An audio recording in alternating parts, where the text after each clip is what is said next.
If you look at a map of the world today, not a political map of borders, but a demographic map of fertility, you will see a picture of the future that is both startling and unavoidable. The colors on this map tell a story of rise and fall, of survival and extinction. In the center of the African continent, the map is deep red. This signifies countries with fertility rates well above the replacement level of 1 children per woman. In some areas, the rate is as high as 6 or 7%. Why? Because these are developing societies. They are growing, yes, but they are also characterized by middling technology, high competition for resources, and significant mortality risks. In these environments, the biological imperative takes over. Families have no choice to ensure survival, to ensure labor for the fields and support for old age. They must have many children. It is a rational response to a harsh reality. But as your eyes move away from the equator toward the centers of global wealth and power, North America, Europe, and East Asia, the map changes color. It cools. It goes from red to blue to a pale dying gray. In the wealthiest nations on earth, the fertility rate is collapsing. We have entered the endgame of modern industrial civilization. We have achieved what our ancestors dreamed of: immense wealth, advanced technology, and longer lives. But in doing so, we have created an environment of such intense competition and inequality that the most basic function of life, reproduction, has become a liability. The situation is dire. In North America and Europe, the collapse is masked. It is hidden behind a veil of immigration. These societies are not producing enough children to replace their dying elders, but they are wealthy enough to import labor from the rest of the world. They can buy their demographic stability, at least for now. But in East Asia, there is no veil. The collapse is naked, rapid, and terrifying. The East Asian crisis, a case study in extinction. Let's focus on East Asia, specifically the Korean Peninsula. While China is facing a monumental demographic contraction, the situation in South Korea is nothing short of catastrophic. South Korea currently holds the lowest fertility rate in the world. Depending on the year and the specific dataset, it hovers between 6 and 8 children per woman. To put that in perspective, a rate of roughly 2. 1 is needed just to keep a population stable. South Korea is not just shrinking, it is evaporating. At this rate, the South Korean nation as we know it may cease to exist as a functional entity within 50 years. The societal attitude toward children has shifted from viewing them as the hope for the future to viewing them as a burden, a cost, or even a nuisance. You can walk through the streets of Seoul today and see signs outside of restaurants and cafes that explicitly read, "No dogs, no kids." When a society equates children with pets and bans both from public spaces, it has signed its own death warrant. This is not just a cultural quirk, it is a rational response to an irrational economic system. South Korea is a hyper-materialistic society. It is a place where status is everything, and the only path to status is economic success. For a middle-class family in Seoul, having 3 children is economic suicide. It makes no sense. The rational strategy is to have 1 child or no children and pour every ounce of resource, money, and energy into that single heir. You hire the best tutors. You send them to the best cram schools, all in the desperate hope that they pass the college entrance exam, get into a top-tier university, and secure a job at Samsung. Because in South Korea, if you don't work for a conglomerate like Samsung, you are essentially invisible. The competition is so fierce that children have become luxury goods that few can afford. The trajectory of collapse, this trend is not static, it is accelerating. If we project these numbers forward, the future of South Korea, and by extension much of the developed world, looks like a horror movie. Imagine the year 2100. By then, if current trends hold, the vast majority of the South Korean population will be over the age of 65. There will be almost no children. What does a society like that look like? It is a zombie society. It is a nursing home the size of a nation. Who works the factories? Who drives the buses? Who pays the taxes to support the pension systems? Who cares for the millions of elderly people with dementia and mobility issues? There is no one. The economy collapses because an economy requires production and consumption, both of which require people. We are currently in a transition phase. If you look at the demographic pyramids of 2020, you still see a bulge in the middle, the working age population. These are the people driving the economy today. But fast forward to 2040, that bulge moves up. It becomes the retirement bulge. And below it, a hollowed out trunk. By 2060, the working population in countries like South Korea will have decreased by 50%, half the workforce gone. It is highly unlikely that South Korea will make it to 2100 without a major systemic collapse. History teaches us that societies do not die peacefully in their sleep. They do not just fade away. As the demographic pressure mounts, as the economy shrinks, as the tax base evaporates, the state becomes fragile. It becomes vulnerable to internal strife and external aggression. And this brings us to the geopolitical reality. South Korea shares a border with North Korea, a nation that needs people not just to work, but to fight. If North Korea ever decides to threaten the South seriously in the year 2040 or 2050, who will defend Seoul? A battalion of 70-year-olds? You cannot fight a war without young men. By choosing not to reproduce, South Korea is unilaterally disarming itself. The Western paradox, immigration as a stopgap now. Let's look at the West, Europe and North America. Their fertility rates are also below replacement levels. The native-born populations of France, Germany, the UK, and the United States are shrinking. Yet their economies continue to grow and their populations continue to rise. Why? The answer is simple: immigration. The wealthy nations of the West have decided to outsource the production of human beings.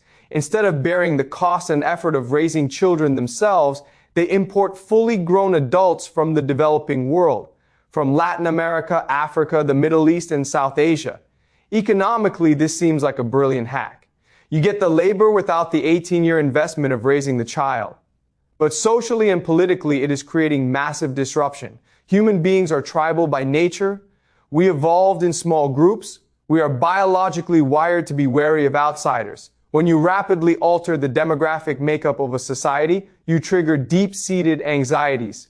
We are seeing this play out across the Western world today. The rise of right-wing populism, the debates over borders, the clashes over cultural identity. People do not like feeling like strangers in their own land. But the governments of the West have no choice. They are caught between a rock and a hard place. If they stop immigration, their economies will collapse due to the aging crisis, just like South Korea. If they continue immigration, they risk social cohesion and political stability.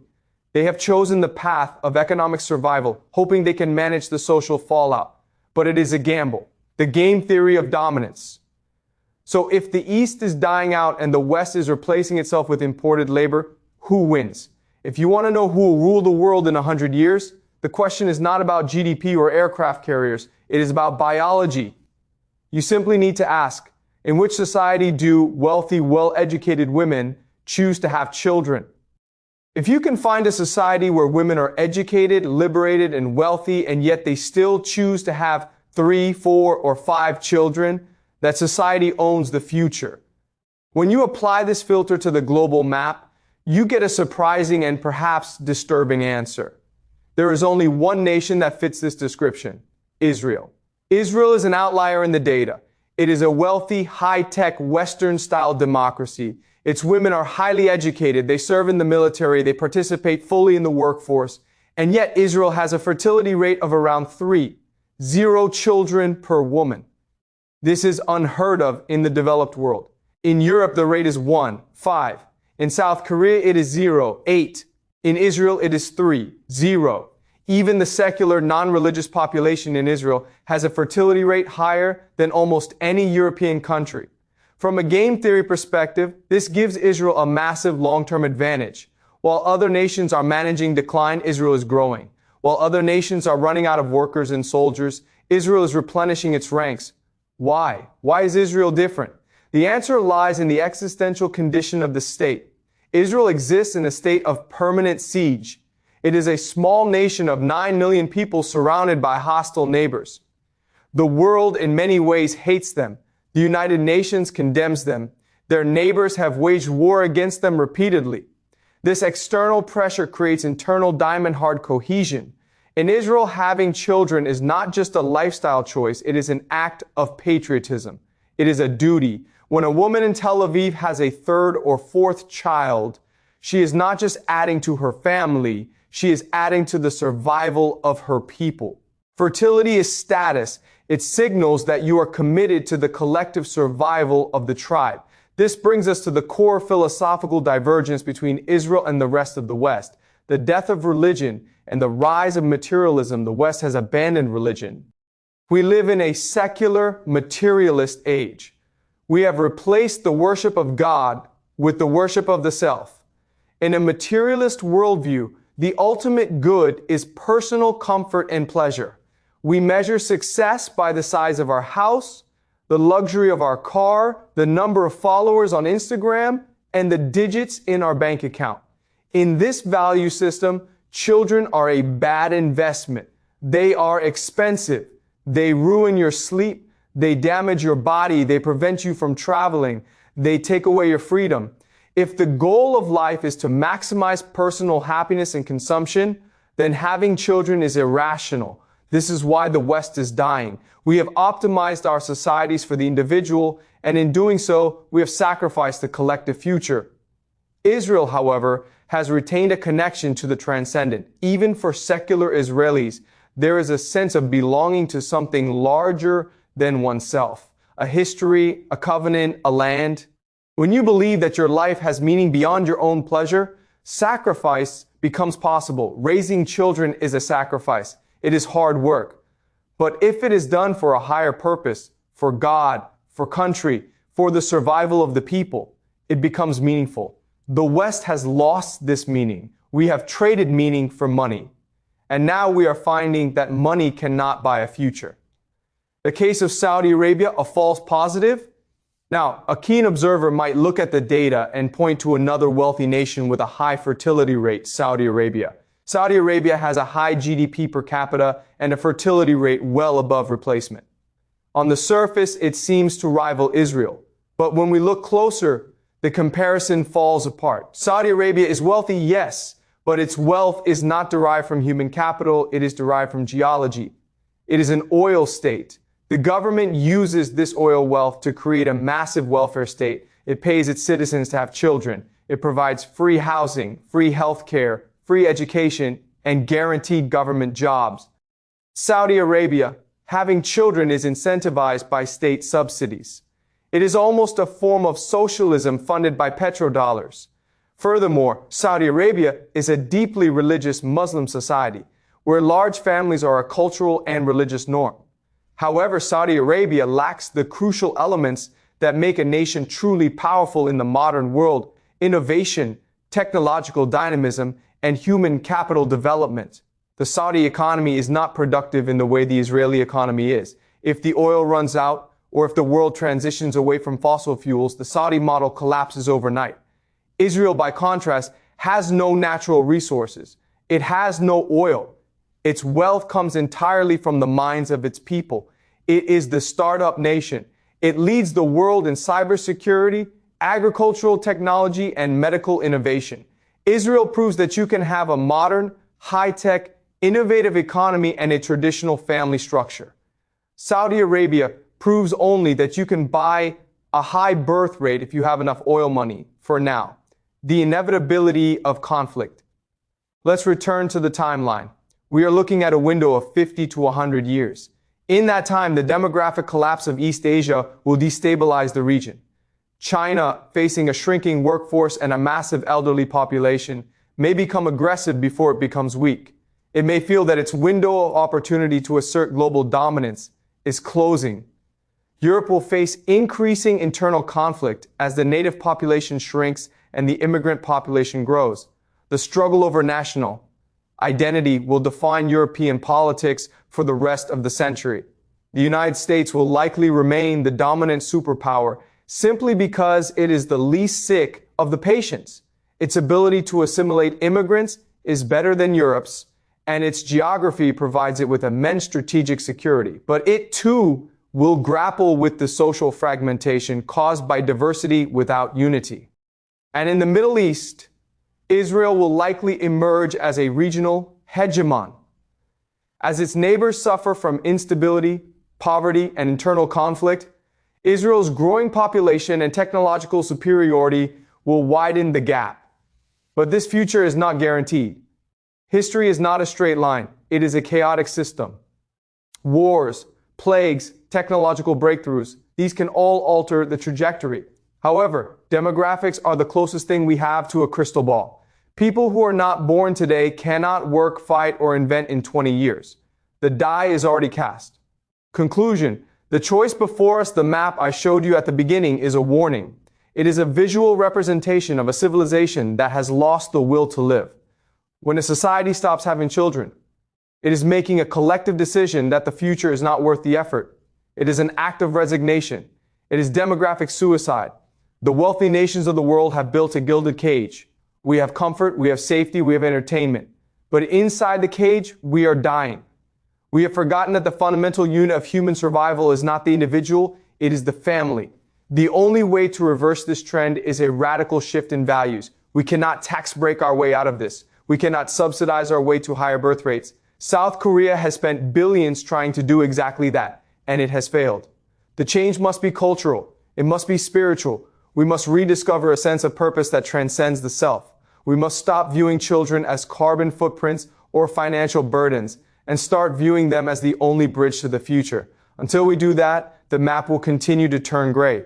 The schools will close. The playgrounds will go silent. And the future will belong to those who still believe that life is a gift worth passing on. Israel is the exception that proves the rule. It shows us that modernity does not have to mean extinction.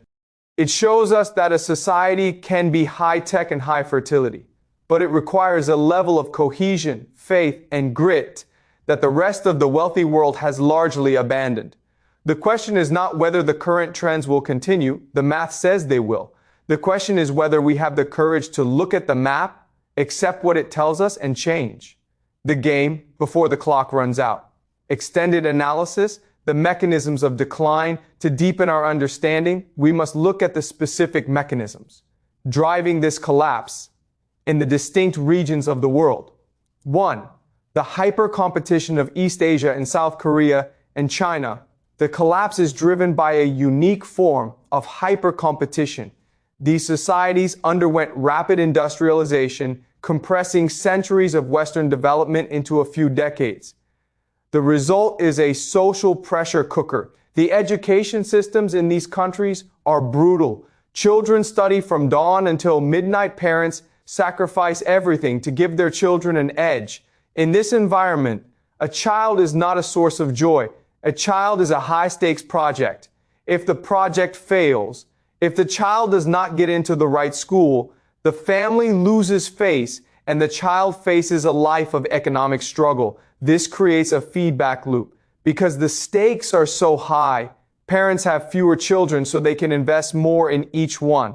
This makes the competition for the few spots at the top even fiercer, which raises the cost of raising a child even further, which lowers the birth rate even more. It is a race to the bottom. Furthermore, the gender dynamics in East Asia have not kept pace with economic reality. Women are highly educated and participate in the workforce, but the domestic expectations remain traditional. A woman is often expected to work a full-time job and then come home and do all the housework and child rearing. Facing this double shift, many women are simply opting out of marriage and motherhood entirely. This is the birth strike. 2. The nihilism of the West in Europe and North America. The driver is less about economic competition and more about cultural nihilism. We have deconstructed the traditional family. We have deconstructed religion. We have deconstructed the idea of the nation. What is left? The individual consumer. The modern Westerner is told that the purpose of life is self-actualization. This often takes the form of career success, travel, and sexual freedom. Children interfere with all of these. They tie you down. They require you to put someone else's needs above your own. In a culture of narcissism, this is the ultimate sin. Additionally, there is a growing climate anxiety. Young people are constantly told that the world is ending, that the planet is burning, and that bringing a child into this world is cruel or environmentally irresponsible. This narrative, pushed by media and academia, has a powerful dampening effect on fertility. It provides a moral justification for what is essentially a selfish choice. 3. The Israeli anomaly. Why does Israel resist these trends? Beyond the security situation, there is the structure of the society itself. Israel is a community. It is small enough that people feel connected to one another. In a highly individualistic society like the US, if you have a child, you are on your own. You have to figure out childcare, healthcare, and education by yourself. In Israel, the family structure is tighter. Grandparents are involved. Neighbors are involved. The burden of raising a child is shared. Furthermore, the culture celebrates children. In the West, a crying baby in a restaurant is seen as a nuisance. In Israel, it is seen as a fact of life. People are more tolerant of children in public spaces because they value children. 4. The economic consequences. We must also touch on the economic reality of a shrinking population.